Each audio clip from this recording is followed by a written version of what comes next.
Hi everyone, welcome back to Earl Grey Books. I'm Ellie. I'm here today with a non-fiction haul.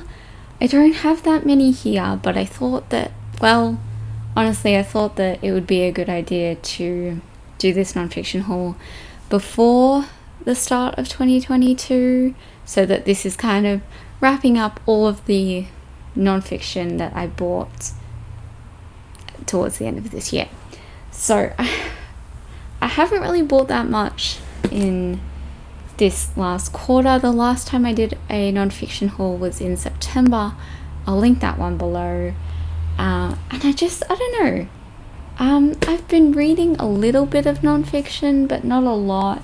And also just haven't really found many that I've been super interested in. That being said, we have some, primarily art books here today, and then a couple memoir sort of things, and then two just outside the box things. So first up, we're going to start with those ones. I have this book here, which is called Tarot for Self-Discovery. I don't think there's an author. I think it's just published by Heron.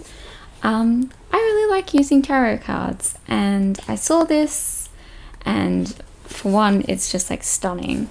And this is also what I tend to use tarot for, to sort of focus more on maybe things that I didn't really think of. I tend to get quite stuck inside my own head, and I guess kind of overwhelmed by things, and so I kind of use tarot cards as a way of being like, hey, while you've been stressing about all this stuff, have you thought maybe about just taking a moment and focusing on this different aspect? So yeah, I haven't really looked through this too much. But yeah, it basically just shows you a card. So this is the Tower, and then it gives you some keywords, some meaning, and it also shows you how to respond. So this one, expect the unexpected, is the Tower, and it talks about sudden change, loss, tragedy, stuff like that. So it talks about trying guided meditation, journaling, and sort of nurturing your friendships and your relationships. So I will be using this probably more in the new year. I haven't really been using tarot too much lately, just haven't really had the time. Next up, you saw this in my entire TBR video. I know one or two of you commented on it, but this is Zeus is a Dick by Susie Donkin. This is basically retelling of myths. Yeah, I don't know if it's a feminist so much as just comedic. But yes, very excited for this. Now we move on to kind of memoir-ish. I have read both of these. First one being Down Below by Leonora Carrington, who is an artist, a surrealist artist, working in Paris, kind of at the height, or just before World War II and through that, and then, yes, later kind of moved around a bit. This is about her experiences in a mental institution in which she was treated quite horrifically, and kind of suffered a breakdown as a result of her lover's incarceration in a German prisoner of war camp. And yes, have a lot of respect for Leonora Carrington. I love her work. And this was very interesting, very short, but very interesting, and awful, but interesting. Kind of in the same vein of awful but interesting is In the Dream House by Carmen Maria Machado. So I read this one last year and absolutely loved it. And I read it as an ebook. One of my favorite books of the year though. And then I happened to just be in Dimix one day and it was on like a face out, and I was like, I could buy that because I need this. I need a copy of this on my shelf. I don't often buy things that I've read before, but this one just felt necessary.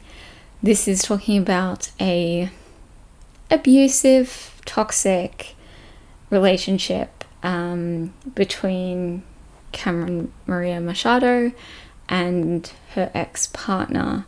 It is sort of dealing with abuse in the LGBTQ plus community, and I'd never read anything like that before, and honestly, like, this just blew my mind.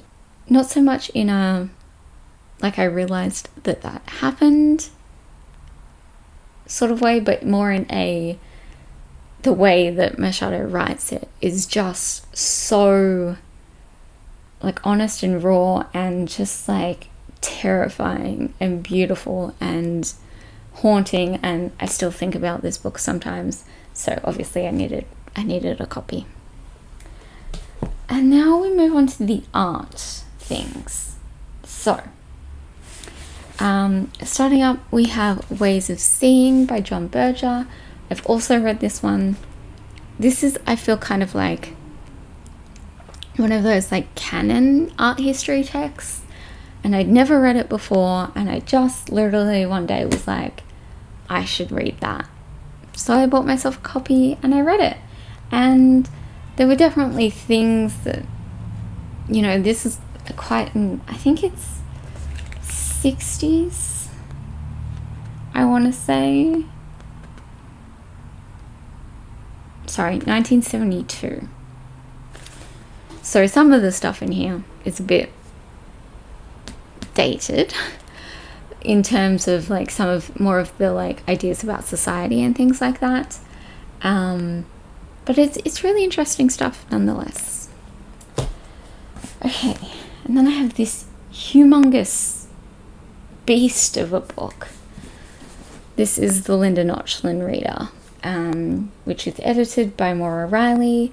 Linda Notchlin was a art historian of great renown, and this is just a collection of her works and also some essays by some other people. You may have heard of Linda Notchlin for her article, Why Have There Been No Great Women Artists? Is that the title? That's something like the title. Anyway, that's in here and a whole bunch of other things. As you can see, I did start it a couple of months ago, but I needed a bit of a break from it, and I haven't gone back yet, but I will. I feel like, I mean, this is really one of those books that you want to dip in and out of. You don't want to read the entire thing over, you know, a week or something.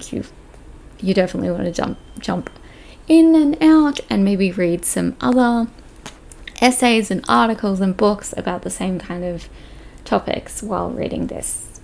So that's kind of what I'm doing, in which led me to buy Women in the Picture, Women Art and the Power of Looking by Catherine McCormack. This is, yeah, I mean, it's what it sounds like, I guess, right? It's just talking about women in art and the representation of women in art.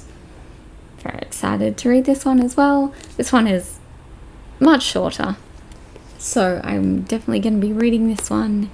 Hopefully, probably around January to February, you're going to see me reading a lot more art history books again, as my next semester of uni starts in March. I'm studying art history, so in the lead up to going back, I'm going to be reading all the things because I'll be super excited. And then we have another one that I read. Getting into the big art books now. This is Guerrilla Girls, The Art of Behaving Badly. This is just basically a like a history of the Guerrilla Girls, who are a sort of, as you can see, it's sort of protest movement. So they're all either women or non-binary, mostly artists themselves, and they basically just stir up a bit of trouble in the art world and make sure that people don't get too comfortable with misogyny, racism, sexism, all of the isms, basically. I love them. I think they're fantastic, and I absolutely love some of the things they do. You may have seen some of their ones before, like this one on the back here, which is one of their most popular, well-known artworks. Do women have to be naked to get into the Met Museum? And yes, this is beautiful and fascinating, and I loved it. And finally, I literally just had this one arrive maybe like 2 to 3 hours ago, and that is Photography, Feminist History by Emma Lewis. This is put together by the Tate Museum in London. I haven't even really looked through this yet, but yeah, it's basically about women in photography, and I am here for that, as you may have guessed from most of these books. So it seems to talk about some different photographers. This is Paz Razes, perhaps, and it seems to be quite international, which is always nice. Your apartment, and yeah, it seems to just sort of talk about them and their works and show. Oh, here's someone I love, Cindy Sherman, and yeah, just talks about their works and showcases them a bit. And I'm very excited to find some new photographers to become obsessed with. So that is it.